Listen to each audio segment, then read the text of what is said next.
I'm finding some pretty cool stuff from YouTube. They're sending me stuff that I'm actually interested in, like Afterlife TV with Bob Olson. There was like an hour-long clip today talking about like how we are in this life as sort of a pre-planned thing that we've discussed with the people that we're going to be in this life with, and we have higher powers, that little voice inside of you that tells you, no, don't do that right now, do this, or whatever. You just miss having an accident, or you just miss going on a plane that crashed or something like that. Like sometimes that's all predestined too, like you weren't supposed to die. And I've heard that before, and it's like the coolest thing.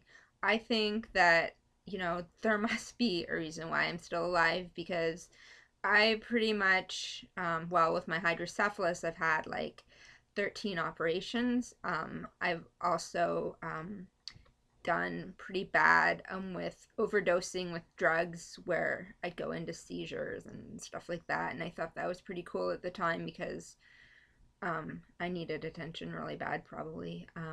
But there's so many things, and driven stoned, and there's so many things. I'm like, why am I still here? My brother isn't, and my brother, he did have a motorcycle accident and a moped accident and all that stuff, but all of it seemed kind of minor to what I put myself through, and he's gone, and I just wonder if that was his exit point. And I often say to people like on Facebook or wherever that I believe that death is a good teacher, and I wish my mom would think that way, but she's still, really grieving in anger, which kind of makes sense because she was super close to my brother, and I've always been kind of like, I guess, my own person, in a sense that I wouldn't even let my mom walk me to school when I was, 4 years old. She says she hid behind a tree and stuff, but I remember times where um, I would be walking alone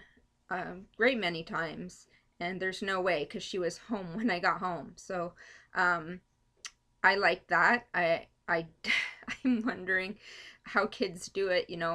If I was today, and kids aren't supposed to be left alone, and there's so much media, and everybody thinks, oh my God, look what's happening to the world today. Well, actually, we didn't invent it. It's just that there's more media coverage, and there's more people, and if you look in history, they had horrible people that did horrible things and horrible deaths, and people that didn't weren't as aware as we are today. And I think that there's a comfort in the sense that we are more able to, I guess, verbalize and be open-minded. And someone like me, I have a mental illness.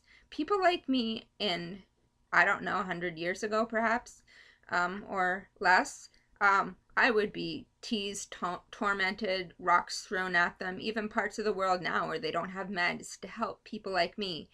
Um, and I would be just, people wouldn't like me. People would tease me, and I would just be in a horrible, horrible place, feeling much, much worse than I do right now.